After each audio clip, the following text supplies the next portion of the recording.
Just recently, you wouldn't believe what happened to me.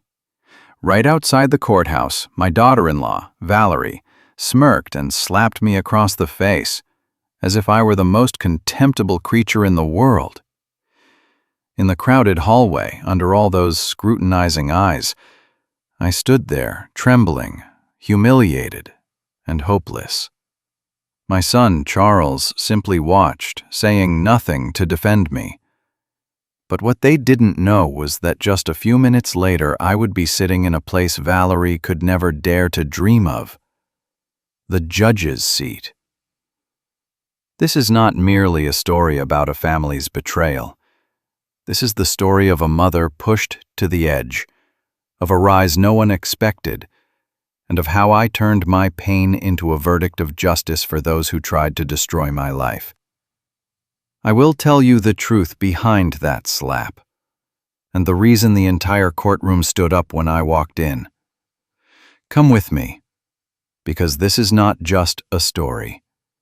This is revenge delivered through the law, and by the very hands of a mother who was insulted. I still remember the smell of the courthouse hallway that morning, the cold scent of disinfectant, the mustiness of old paperwork, the scent of dreams crushed under someone's heel.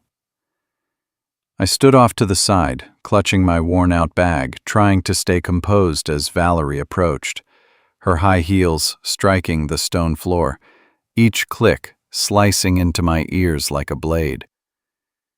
She looked at me the way one looks at something filthy blocking their path.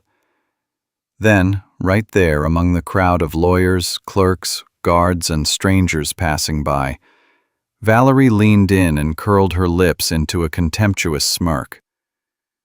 "What are you doing here? Don't you realize you're the disgrace of this family?" I hadn't even answered when she shoved me hard against the stone wall behind me. A jolt of pain ran down my back, but the physical sting was nothing compared to the humiliation rising in my chest. The eyes on me, curious, pitying, mocking, made me feel as if I were being stripped bare in a public square. Charles stood right there. My only son. The boy who once held my hand when he was little, who once called me the hero of my life. Now, he just stood still, hands in his pockets, eyes fixed on the floor as if I were a nuisance he desperately wanted to avoid. "Charles?" I called his name, just one word, like the last flicker of hope. He didn't answer. Valerie laughed. "You think he'll defend you? Your time is over." I lowered my head, not because I was afraid, but because I knew that if I lifted my gaze, if I looked directly into their eyes, I wouldn't be able to restrain the fury boiling inside me. I didn't want to lose control. Not now. Not when everything was only 10 minutes away. I heard whispers around me. "Poor old woman. Looks like they're fighting over assets. That daughter-in-law is so pretty. The son just letting it happen?" Each sentence stabbed me like a needle. But right then, in the middle of all that humiliation swallowing what remained of my pride, something inside me snapped. Something old, soft, and submissive vanished. I took a deep breath, raised my head, looked straight at Valerie. She flinched for a moment, though she tried to pretend she still had the upper hand. "Don't forget," she said quietly, just loud enough for me to hear. "At 10 a.m. today, you'll have no rights left. I'll have Charles sign the papers to send you to a nursing home. You can't win against us." I simply smiled. A smile that made Valerie instinctively step back, because she didn't understand. She didn't know the truth. She had no idea who I really was. I glanced at the clock on the wall. The second hand clicked past the 50 mark. 10 minutes. Only 10 more minutes. I straightened my coat, picked up my bag, and walked right through the crowd, leaving Valerie and Charles behind me. I heard Valerie's mocking laugh, but it drifted away, faint and insignificant like a mosquito's buzz. Because in my mind, there was only one thought. Just 10 more minutes, and they will know who I am. Not Agnes, the gentle mother, easily pushed aside, always overlooked. Not the mother-in-law Valerie sneered at, not the frail old woman they planned to dump into a nursing home.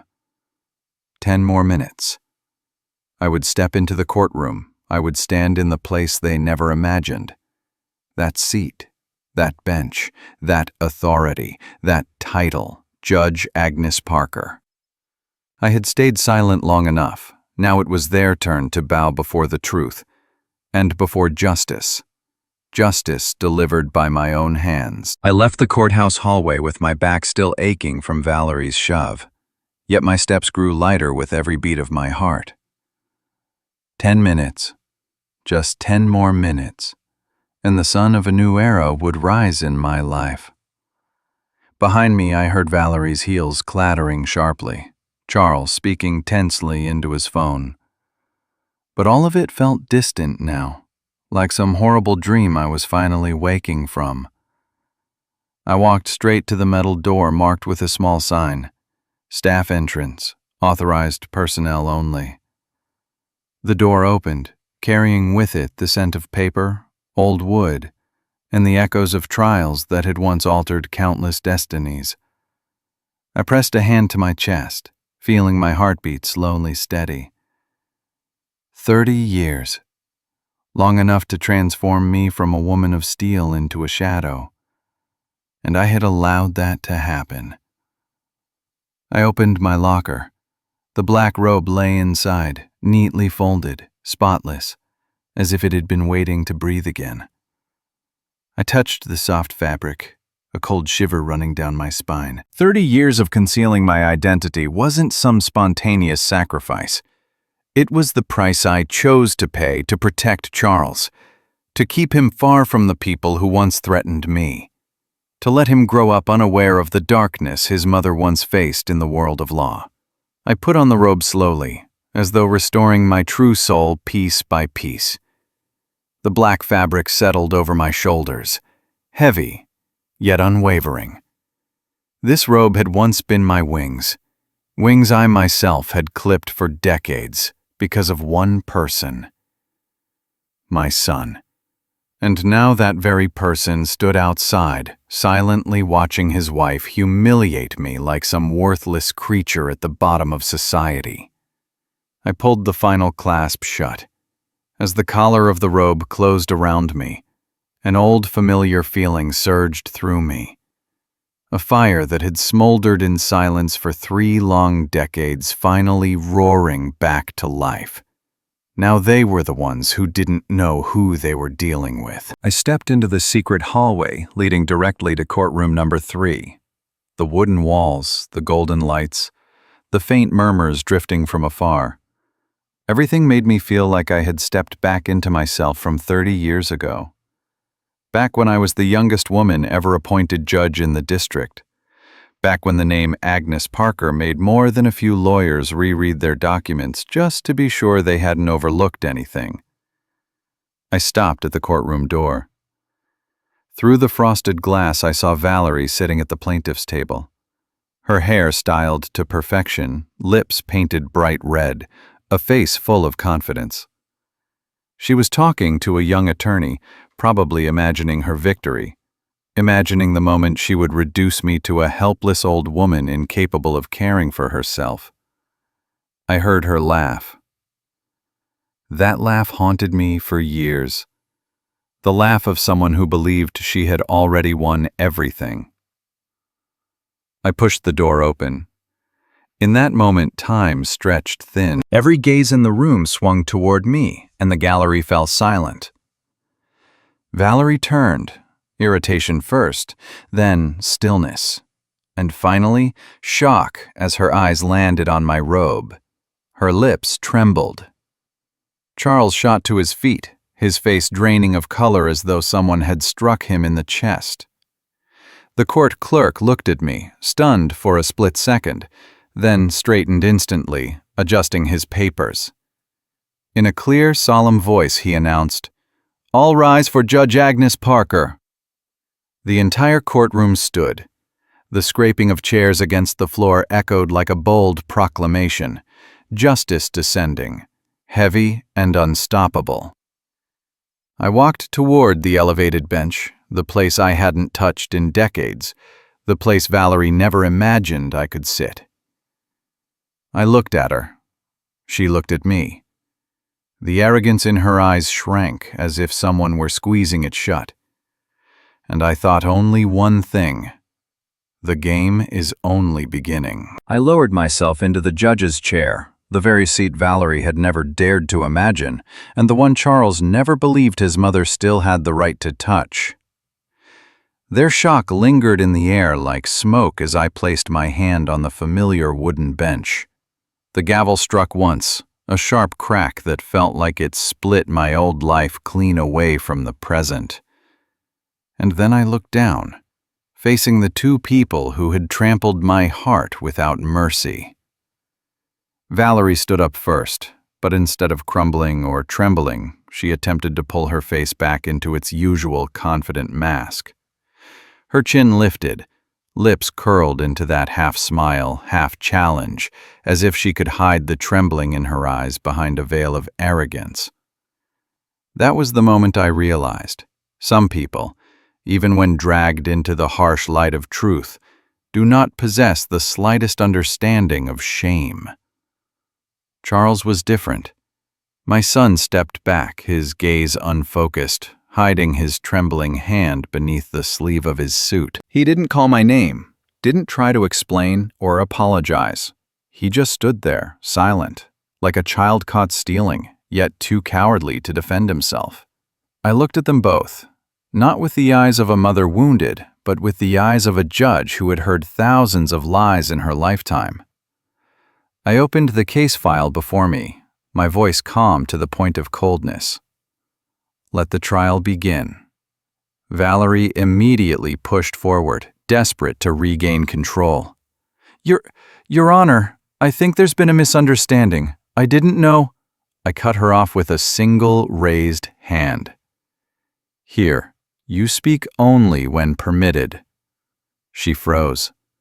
The smile mask on her face loosened, revealing a flicker of panic beneath, but only for an instant before she forced herself back into composure.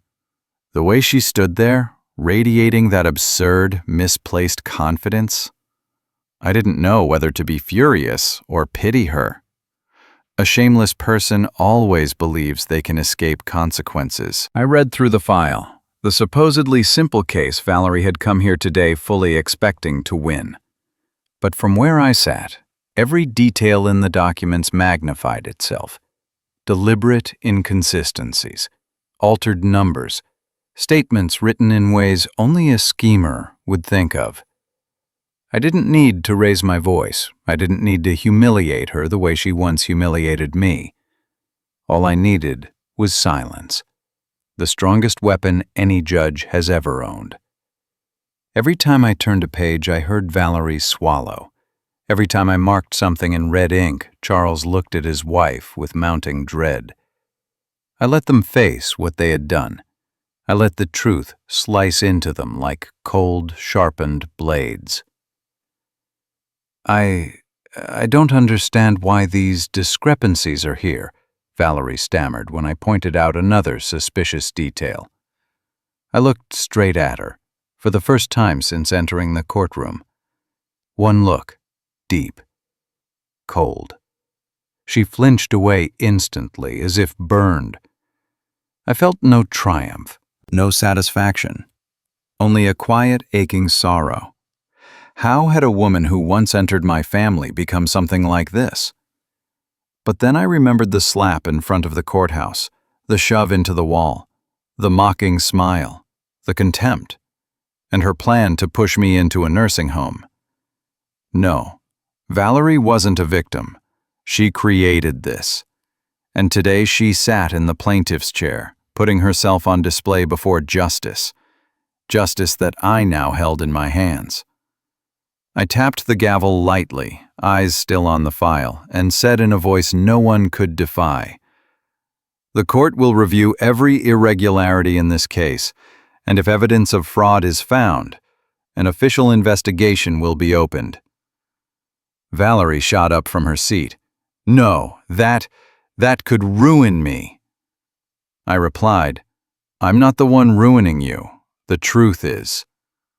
The courtroom fell silent, a silence heavy as stone, as if everyone could hear Valerie's heartbeat hammering in terror. And I sat quietly, looking down at the two people who had betrayed me, belittled me, and dismissed me for years. And I knew this was only the beginning. My revenge didn't need to be loud. It only needed the truth to speak. And the truth was standing with me. I stood before the window in Judge Reinhardt's office, my hands still trembling from my daughter-in-law's slap, and the cold insults echoing in my mind like a wound that refused to heal. Judge Reinhardt placed his heavy, time-worn hand on my shoulder and said, "The only thing you need right now is to remember why you began this fight in the first place." And in that exact moment, I understood. Some battles do not begin in court. They begin in the heart of a mother.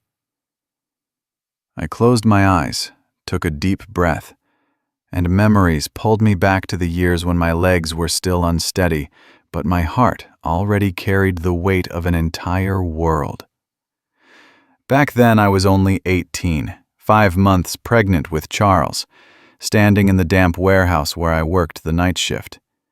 The smell of machine oil, the clanking metal, and the whispers of pity wrapped around me like a poisonous fog. The man who had promised to marry me vanished without a single explanation, leaving me abandoned with a growing belly and a fear that grew even faster.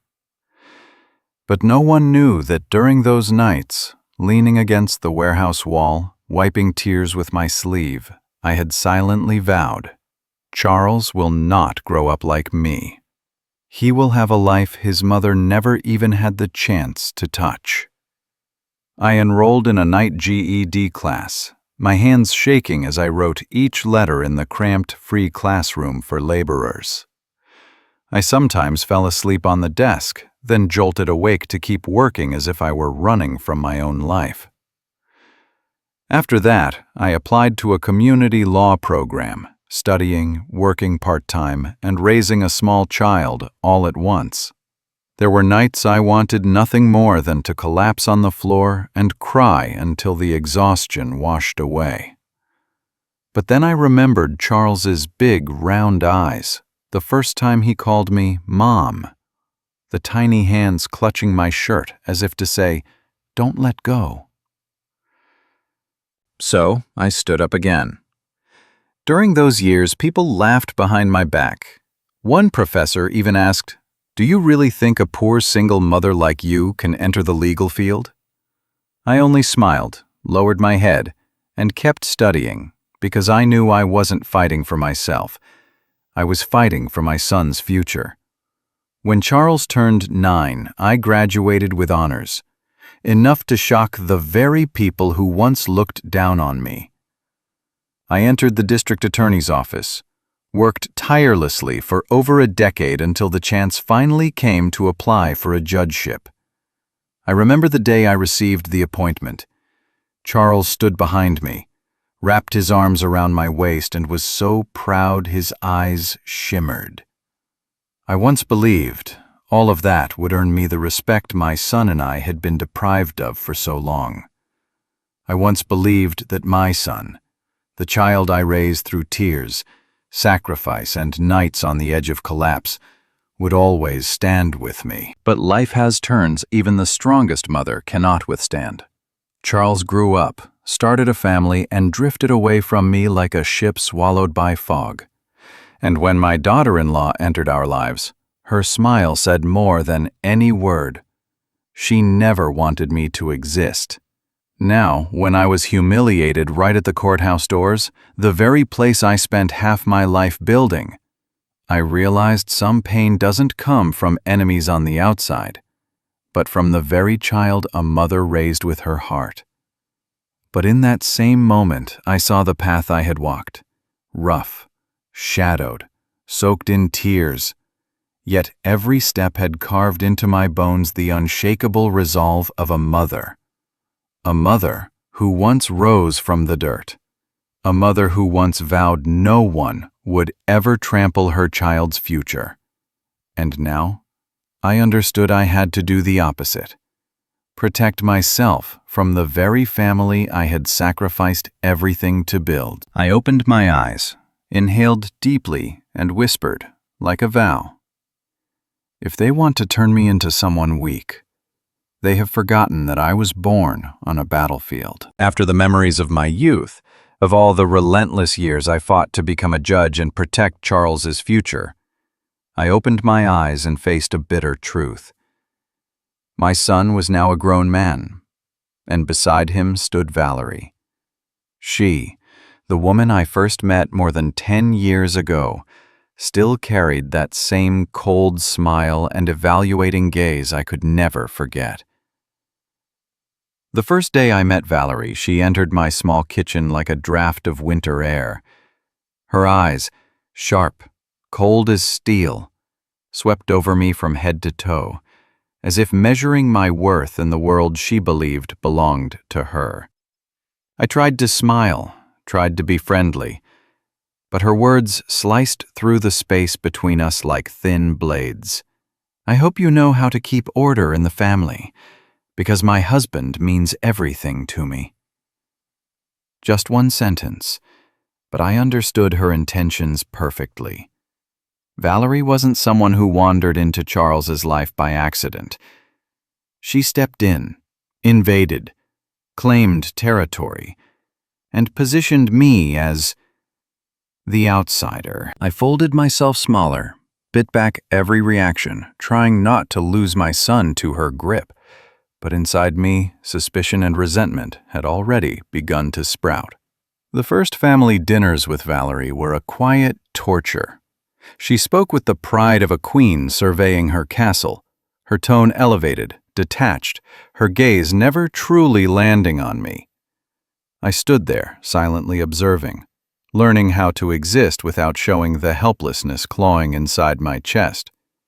But every smirk of hers, every dismissive glance, reminded me of all the sacrifices, the efforts, the endless nights studying law so I could protect Charles.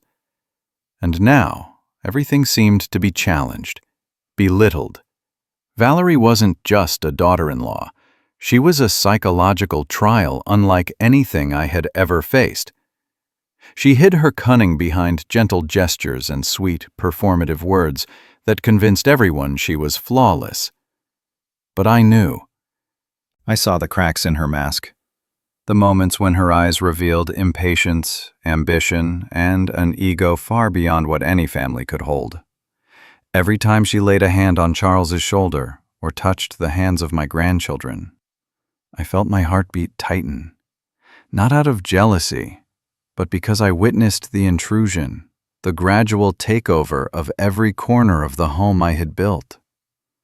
I taught myself to step back, stay quiet, whisper calmness into my own mind. But deep inside, a plan began to take shape. If she wanted to take everything, then I would show her that this mother was not so easily conquered. I still remember our first Christmas together. She wore a blazing red dress, smiling brightly in front of guests. But when her eyes met mine, a flicker of contempt passed through. Enough to tell me her goal clearly, to turn me into a ghost inside the very family I had spent a lifetime building. I quietly placed my gift into Charles's hands, avoiding Valerie's gaze. But inside me, a slow-burning flame stirred. A flame I had spent years suppressing, now ready to rise. Valerie was the perfect intruder, perfect appearance, perfect words, perfect manners. And that perfection was the danger.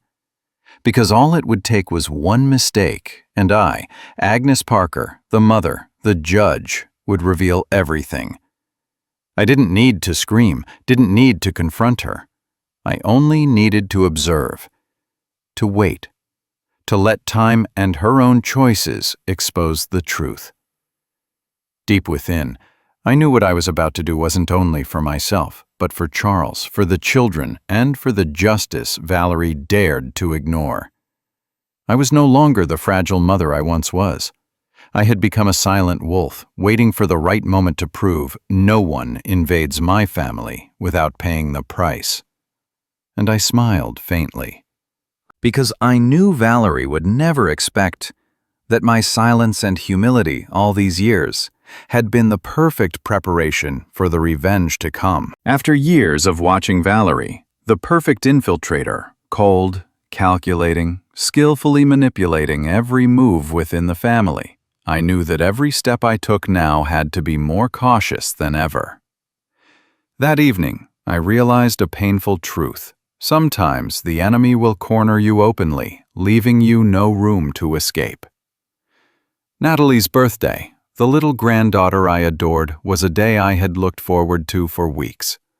I had chosen a gift with care, a silver bracelet engraved with her name and birth date, simple but carrying all my love. I put on a long coat, pulled up my hood, and walked through the heavy rain.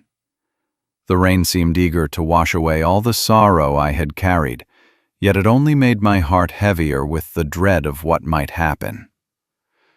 When I reached their door, the warm yellow glow from the window lit a faint spark of hope in my chest. But the moment the door opened, I was met with Valerie's cold eyes, sharp as a blade. She stood blocking the doorway, arms crossed, her smirk barely masking her contempt.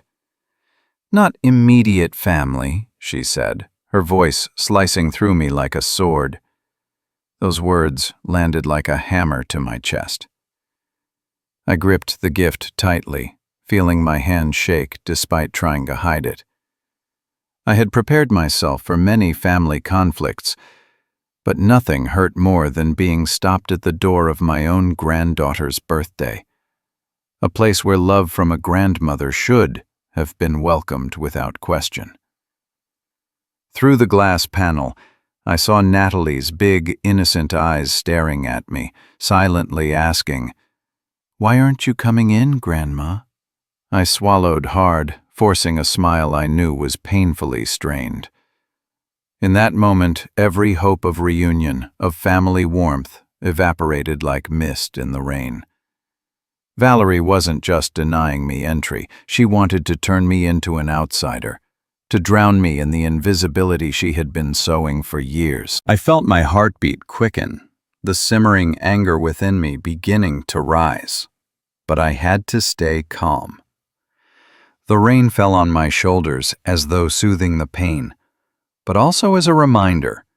My anger and my patience would become the strongest weapons of a mother who had endured too much.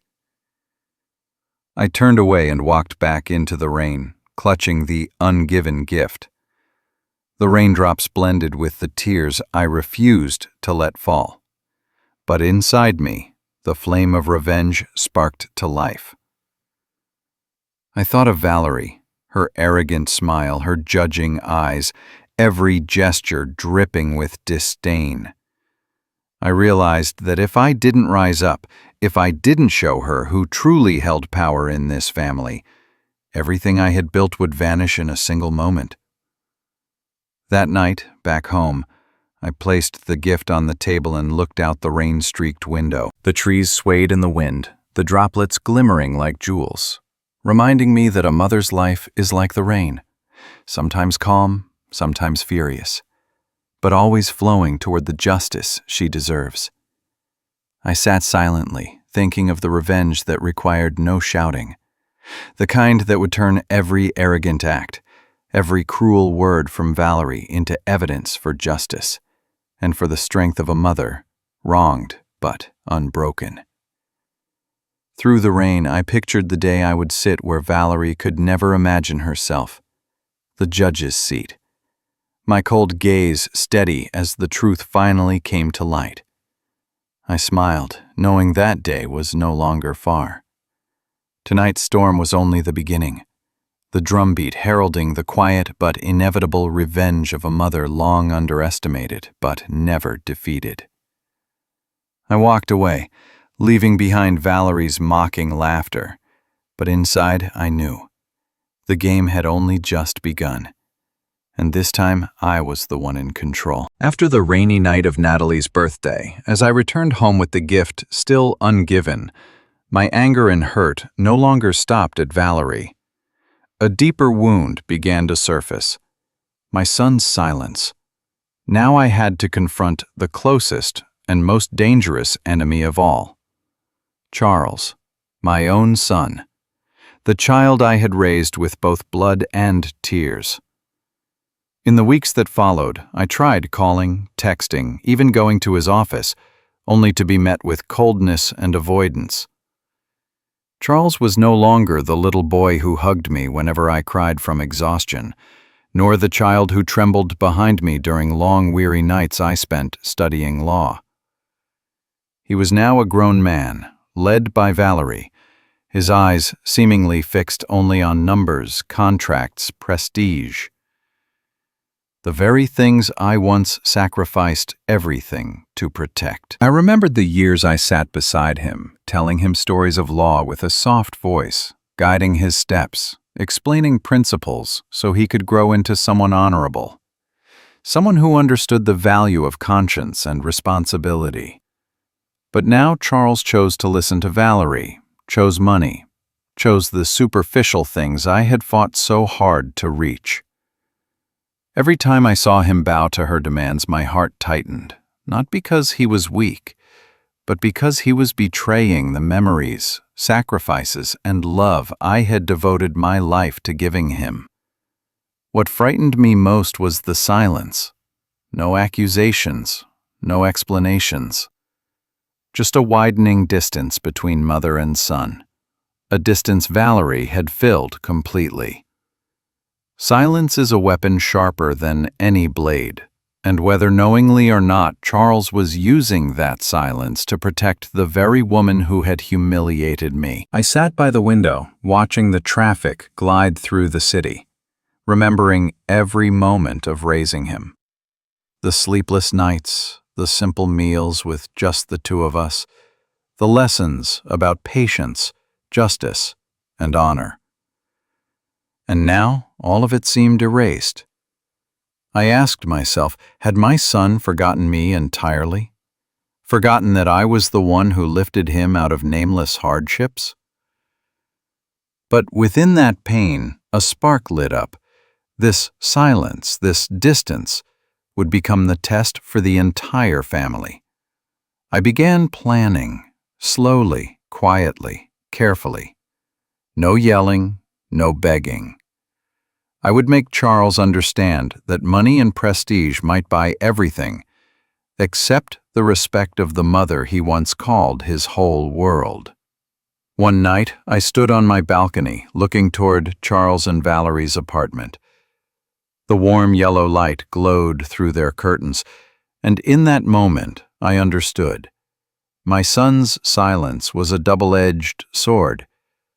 It wounded me, yes, but it also revealed something crucial. If I wanted my family back, if I wanted Valerie to see who truly held power, I needed to use this distance as a trap. I thought of Valerie, confident in the fleeting glow of her temporary success. I thought of Charles, believing he had chosen the right side by abandoning his mother. And I smiled to myself, because all it would take was one small mistake from them, one moment of arrogance, and everything would explode before their eyes. I had endured too much to let them keep manipulating freely. I would not step back again. Charles's silence would become the ticking countdown to my coming revenge. Day by day, week by week, I observed, remembered, planned, not to punish my son, but to make him understand the true worth of a mother who had given him everything. And I knew, one day soon, this silence would return to them like a mirror, reflecting every wrong choice, every ounce of arrogance, and every mistake they thought they could hide from me forever. After weeks of watching Charles's silence, of enduring the slow, throbbing ache of seeing my own son drift away from me, I came home on a bleak evening, my anger still simmering. At first, I thought it was just an ordinary notification, but when I opened it, my heart nearly stopped. It was a conversation between Charles and Valerie, messages they were certain I would never see. My eyes strained as I read each line. Valerie and Charles were discussing their plan: to declare me mentally incompetent, to sell the house I had built with a lifetime of sacrifice, and to force me into some distant nursing facility where I would be isolated, invisible to the world. Those messages weren't just betrayal. They were a direct declaration of war against my youth, my work, and every sacrifice I had ever made. Each word stabbed slowly into my chest, awakening wounds I had buried for years. I sat frozen, the dim light from the phone screen reflecting on my aging but unbroken face. A wave of fury and clarity washed over me. This was the moment I would no longer remain passive. Every year of struggle, every sleepless night studying law, every drop of sweat and every tear, they all led to this moment, when the enemies revealed themselves, and I, a mother who had lived my life protecting my son, was finally ready to strike back. I placed my hand on the table, feeling a plan form in my mind. I would not only retaliate, I would retaliate in a way they could never anticipate. I would use the very power and legal knowledge I had spent 30 years building, not with reckless anger, but with the cold precision and merciless resolve of someone who had endured far too much. I closed my eyes, remembering the rainy nights standing alone in the hallway, remembering Valerie's contemptuous stare, and I felt my anger shift from a weakness into a weapon. The messages also revealed something terrifying. Charles was no longer the child I once protected. He had chosen his wife's side, chosen money, chosen power, chosen fleeting benefits over sacred maternal love. But that betrayal was also their greatest weakness. Because my son fully believed his actions were hidden, they had unknowingly opened the door for my counterattack. That night, in the darkness, I stared into the empty space around me, and a revenge plan began shaping itself, piece by piece. I would gather evidence, track every transaction, observe every gesture and word. I would not rush. I would wait, patient like a tiger, for the perfect moment to strike a blow Charles and Valerie would never forget. Every step, every move had to be deliberate, no mistakes, no openings. A mother could lose everything if she acted too hastily. In my mind, Valerie's smirk, the one she gave me when she blocked me from entering Natalie's birthday party, burned vividly. It reminded me that revenge wasn't only about reclaiming my rights, it was about making them understand that no one had the privilege of belittling a mother who had given her entire life to raise and protect her child. I took a deep breath, feeling my gaze turn cold and sharp, like a judge raising the gavel for a final verdict. I was no longer the mother who stayed silent, no longer the abandoned woman left in the dark. I was Agnes Parker, the woman who had survived every hardship, now ready to strike, prepared for a reckoning of justice and retribution they would never forget. And from that moment on, in the quiet of my home, my revenge began to take root, quietly, steadily, like a roaring river beneath the surface waiting for the day it finally bursts. After reading those fateful messages, anger and grief still crashed violently inside me, but I knew I couldn't act impulsively. Revenge required calculation, preparation, and, most importantly, an ally. I realized if I wanted to defeat them, I needed someone who understood not only the law, but also me. Someone who had once stood by my side when the world turned its back. Louise Oliver. I remembered him clearly. The stern face, the silver hair, the eyes that always carried a depth of understanding. 20 years ago, he was the one who cleared my name during a false accusation, saving me from losing everything. Now, as I held my phone, my heart pounded, my hands trembling from both fury and hope. One call, and his voice came through, low, steady, like a cold wind sweeping across old memories. Louise, I need you. This time, it's revenge, I said, my voice shaking, but my resolve unwavering. He was silent for a moment before responding. I know, and we will do it. But this time, Agnes, it won't be gentle. They will pay, not only financially, not only reputationally, but with complete ruin in front of everyone. A jolt of electricity shot through me. We began crafting a strategy, gathering evidence, tracing every violation Valerie and Charles thought they had perfectly hidden. Analyzing contracts, transactions, words, gestures, every tiny detail they had carelessly left behind. Louise promised legal support, but I understood one thing clearly. I, the mother who had endured humiliation, betrayal, and cold indifference, would be the overseer, the soul of the plan, guiding every move. I sat alone in the dim room, the frail light casting shadows across my aging but unyielding face. Before me, I could almost see Valerie and Charles, so confident in their arrogance, unaware that a silent ally, a legal fortress, and a mother hardened by pain were preparing to dismantle them from the inside out. Together, we built a priority list. Financial evidence, suspicious contracts, false statements, even the smallest moments Valerie believed no one would notice. And in Louise's eyes, I saw something familiar. Complete trust. He understood my patience, understood that I wasn't acting for petty revenge, but to deliver justice in the exact measure they deserved. In the darkness, I felt a strange sense of relief. Finally, I was no longer alone. I had an ally. I had a plan. And most importantly, I had a clear purpose. Valerie and Charles would pay for everything they had done, for every time they pushed me aside, underestimated me, humiliated me. I looked out the window at the flickering city lights as though they were daring me. Do you have the courage to set everything right again, Agnes? I smiled, lifted my hand, feeling strength return to every trembling finger, and whispered, "They will learn.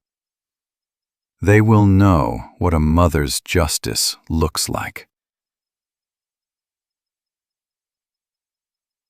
The plan for revenge had begun to take shape, and this time it wasn't about money or power. It was about justice, about dignity, about teaching those who believed themselves untouchable that no one could ever belittle the woman who once held the world together for her family. I didn't sleep that night. I made lists, mapped out details, step by step, thrilled yet anxious.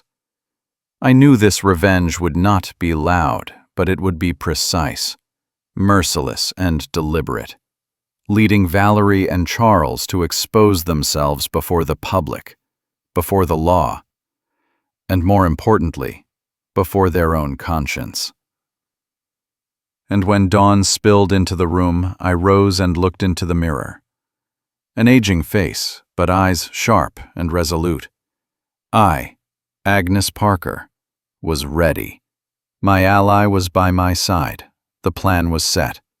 And anyone who believed they could underestimate me again would soon pay the price. After Louise agreed to stand by my side, a strange sense of calm washed over me.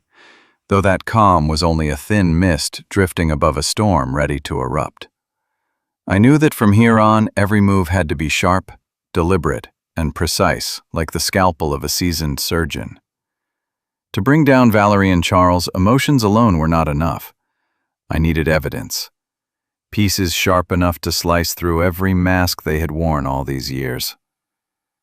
That night, I reopened the file cabinet I hadn't touched in years. Stacks of papers, old bank statements, tiny contracts Charles once asked me to hold, all still neatly stored inside slightly yellowed plastic folders stamped with their original dates. Valerie had always assumed I was a forgetful, clumsy old woman who knew nothing about finances. And Charles believed I was slow, too foggy to notice anything. They had forgotten who I once was. The woman who stood beside her husband in court, reviewing every document, every mistake, every comma, in thousands of legal cases over nearly 3 decades. When I opened the first folder, it felt like unlocking a door back to the sounds of the past. The clacking typewriter, the snap of staples, the scratch of signatures on paper, the sighs of people aware of their own wrongdoing. And by the third page, something was already wrong. A $150,000 transaction under Valerie's company, but labeled as a family internal contribution. Not from Charles, not from me, not from anyone in our family. I frowned. Well then, let's see. The deeper I dug, the more anomalies surfaced. Money appearing and disappearing. Valerie's clients making payments that never reached the company account. Vague, special consulting fees scribbled suspiciously. The numbers danced before me, not according to the wishes of whoever fabricated them, but in the clear pattern of someone who knew how to recognize financial fraud. I made charts, documented every transaction, every suspicious movement, down to the smallest cent. Almost immediately, Louise called. "Agnes, what have you found?" I answered, voice steady but cold. A full embezzlement scheme. Clever, but not clean enough. Valerie left more traces than she realizes. He let out a low chuckle, old but delighted. Good, we'll use those traces to tighten the net, to the point where they can't breathe. In the days that followed, I worked like a judge returning to the bench, analyzing, cross-checking, verifying each number with the precision of someone who understood that one wrong piece could collapse the entire case. I reopened Charles's old notebooks too, filled with projects, commitments, promises he thought I never cared about. But I remembered everything. I had written everything down, and from those hastily scribbled notes, I uncovered an even harsher truth. It wasn't only Valerie who embezzled. Charles had signed several questionable documents that could destroy his entire career overnight. I froze for a long moment, my hands resting on papers packed with devastating information. I didn't know what hurt more, the betrayal or the pity. My son, the child who used to stand behind me as I pored over legal files late into the night, was now standing beside a woman who would drag him into ruin just to save herself. I whispered, my voice soft but razor-thin. Charles, you're digging your own grave. But I won't pull you up. I'll make sure the one pushing you down is Valerie. On the 4th day of my silent investigation, I closed all the folders, stacked them neatly, and sent copies to Louise. He finished reading and called back instantly. Agnes, this isn't just evidence. This is a verdict, and we'll use it to flip the entire game. I smiled, for the first time in months. Exactly, but we're not done. This is only the beginning. There's more to do. I looked out the window. Darkness had fallen, and the wind slipped softly through the curtains. I knew that from this moment on, the game was no longer about them trying to send me to a nursing home or steal my house.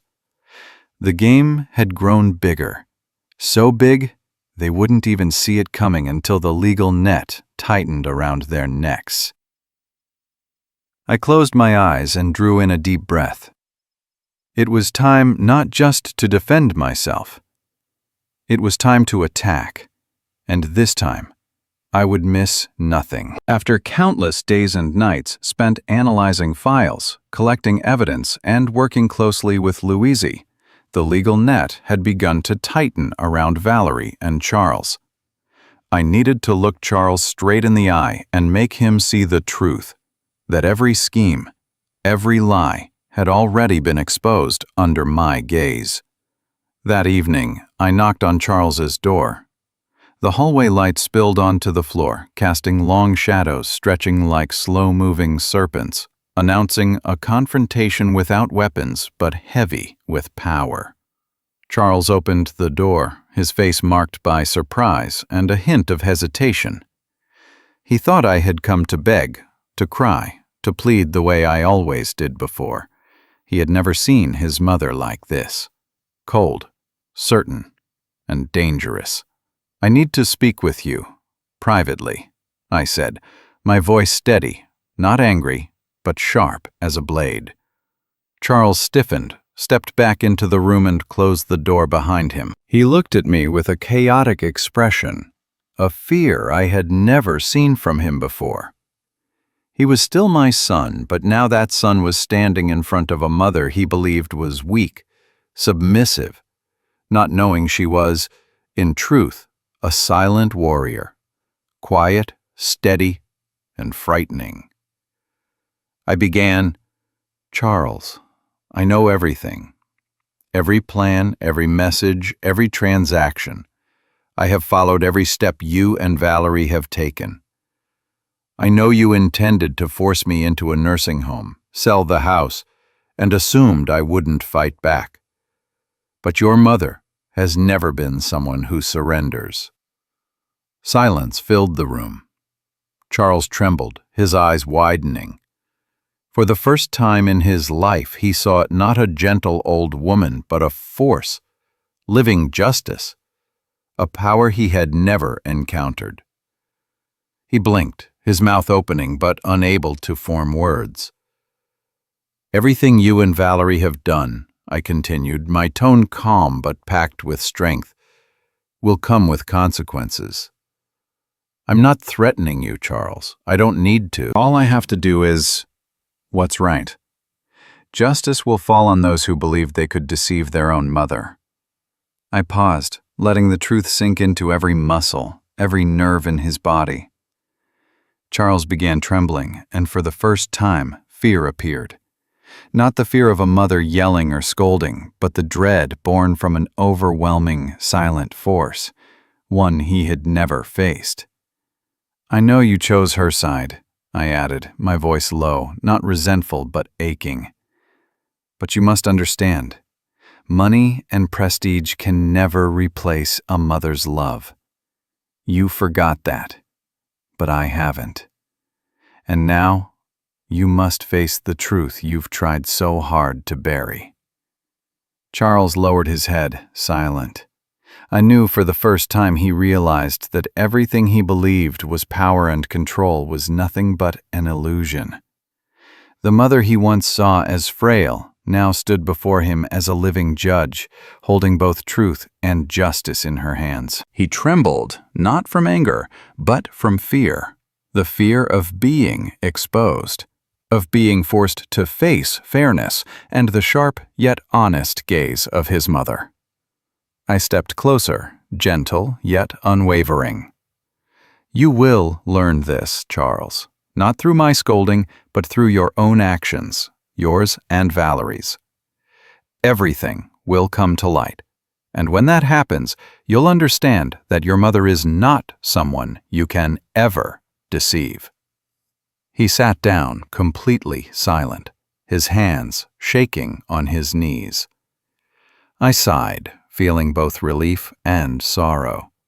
Relief, because finally my son understood the truth. Sorrow, because the little boy I once held and protected had been led astray by his own flawed choices. I left the room, leaving Charles with a new fear, one that only truth and justice could create. Stepping into the hallway, a surge of power and determination rose within me. I knew the next step was the hearing Valerie would have to face, where every scheme, every lie would be exposed under the light of the law and the eyes of the public. In the darkness of the hallway, I smiled, my gaze cold yet calm. For the first time in years, I was no longer the passive one.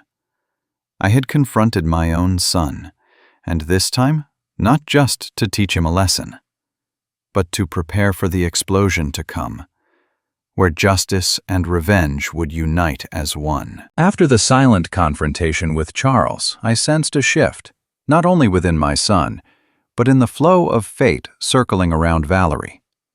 That was where my power lay, in the courtroom, where I could turn all her schemes and lies into open wounds without raising my voice or uttering a single threat.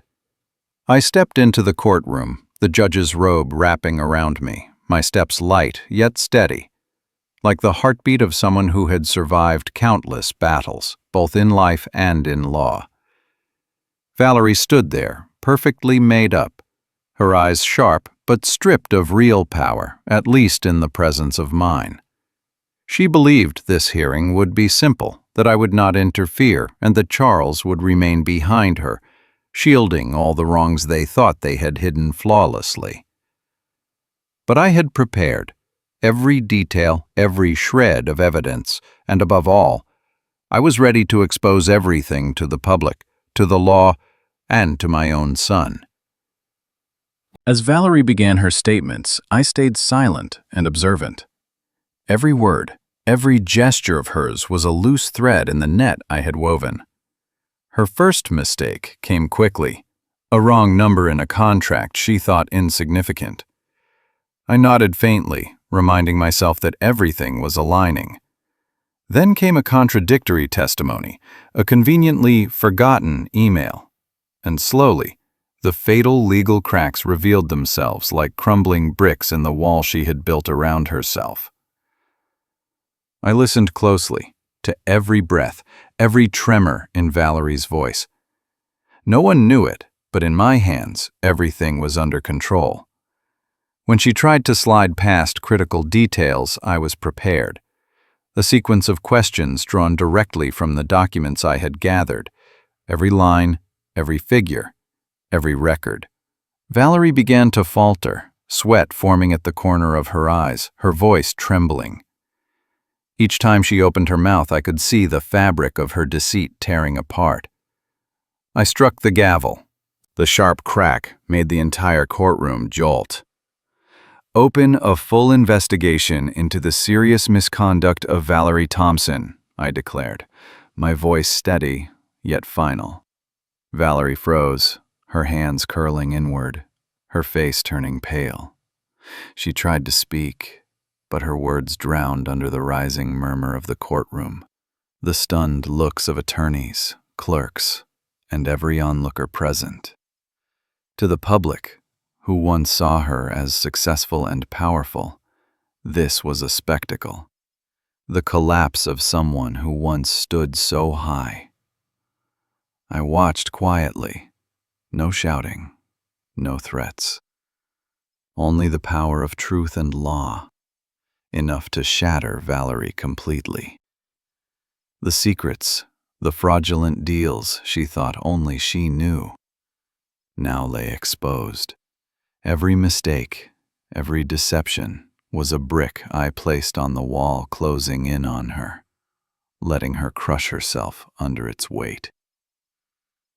Charles stood outside the courtroom doors, his eyes filled with turmoil. For the first time, he witnessed not just his mother, but the fairness she represented, stronger than any money or influence.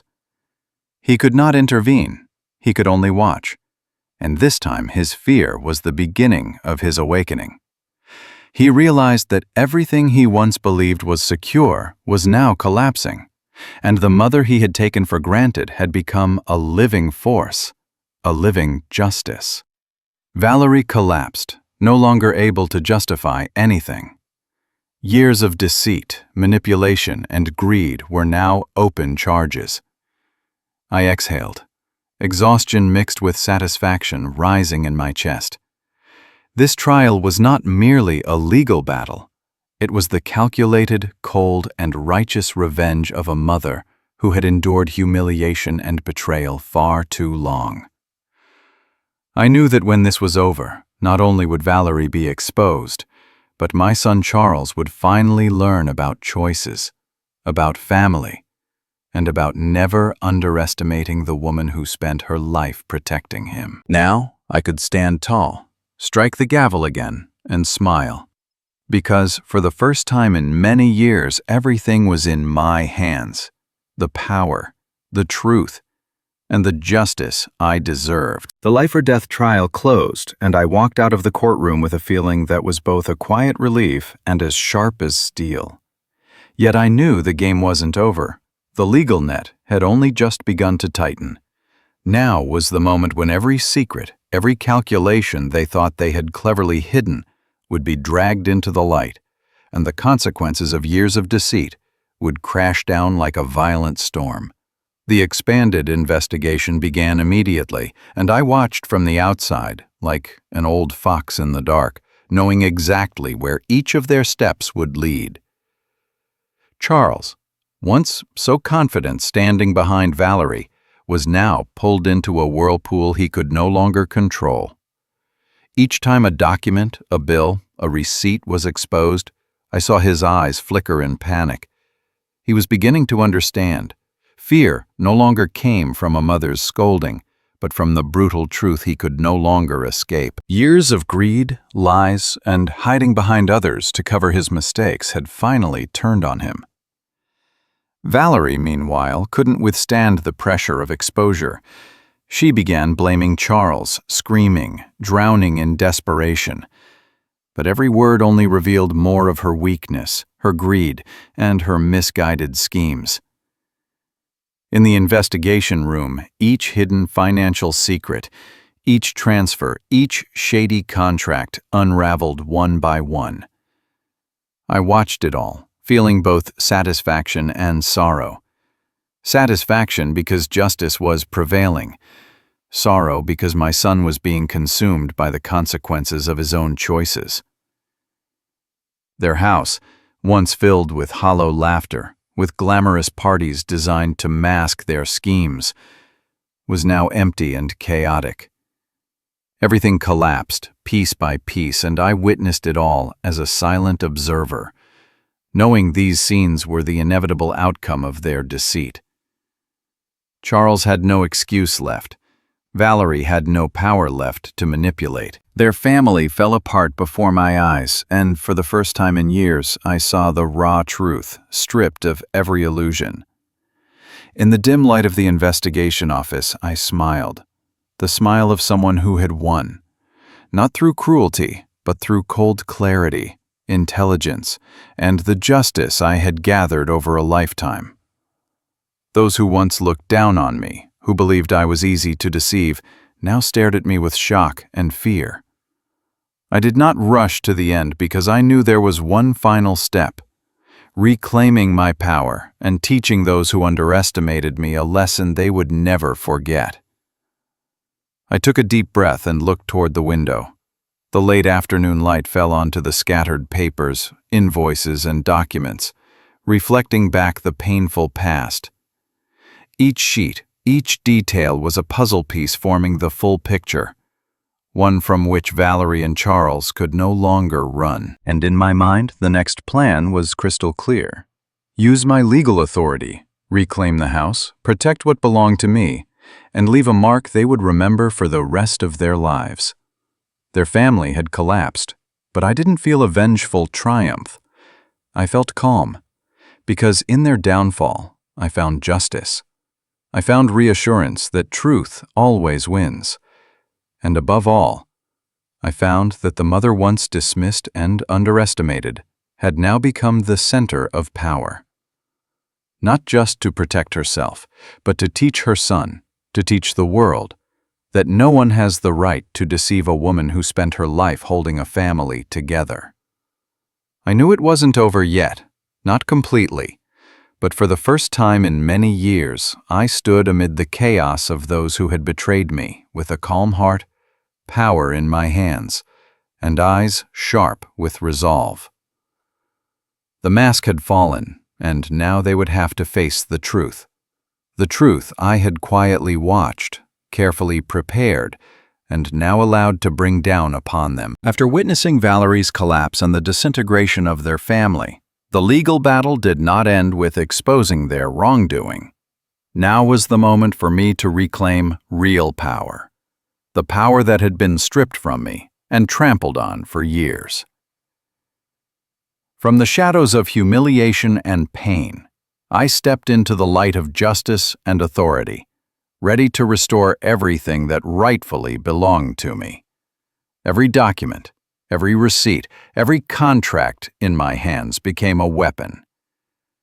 I initiated the legal procedures to reclaim ownership of the house Valerie and Charles believed they could steal. Each step was calculated with precision. The law was not just a tool, but a shield protecting me from years of emotional abuse. And when the restraining order against Valerie was filed, I felt a deep release, not merely material, but the acknowledgement that I was no longer the weak, invisible woman they once dismissed. Charles appeared before me on a gloomy afternoon, his face exhausted, his eyes filled with regret and fear. He stood there, no longer the proud son of the past, but a man crushed by reality and the weight of his own mistakes. He tried to speak, pleas, apologies he had never once voiced before, but I remained silent. What I did was not born from hatred, but from justice, and from teaching him a profound lesson, the cost of poor choices, and the value of honesty, of a mother's love, and of human dignity. I looked at him, my voice calm yet icy. You must learn how to be a human being again. No further explanation was necessary. Every humiliation, every wound, every disappointment from the past converged into those words, a warning and a reminder that power is not measured by wealth or status, but by one's understanding of right and wrong, responsibility, and respect for others.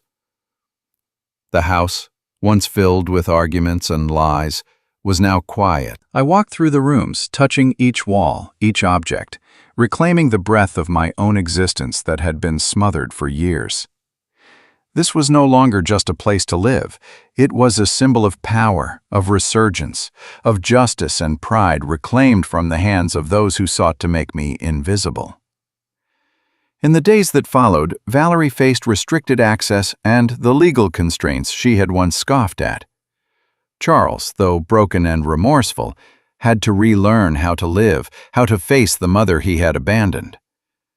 And I, the mother, the judge, the woman once pushed aside, humiliated and deceived, stood tall for the first time in many years, strong and serene with all my power finally restored.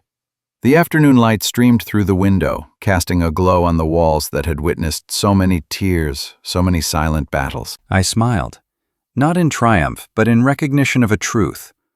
Revenge is not merely about hurting those who hurt us, but about reclaiming ourselves, about teaching those who wounded us the value of honesty, love, and responsibility.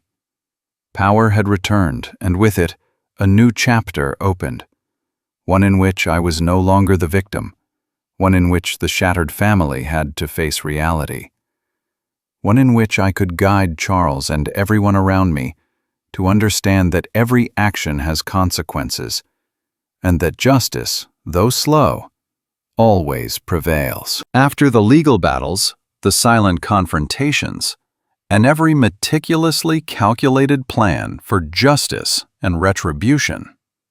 Everything finally reached its end. Valerie, the woman who once strutted around with arrogance etched on her face, now had to face her final verdict.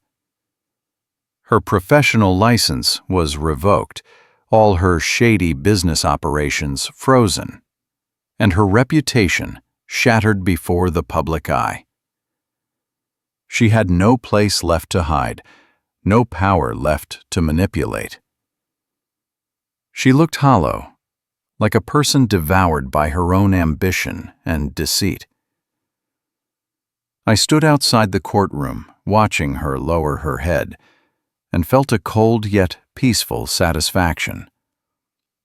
Justice had arrived, not through violence or threats, but through intelligence, patience, and the very law I had devoted my life to upholding.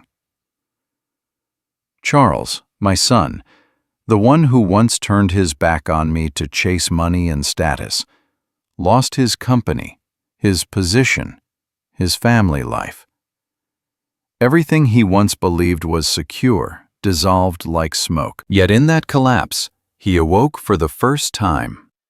I saw regret in his eyes, pleading in his eyes, but not the usual disappointment or anger from me.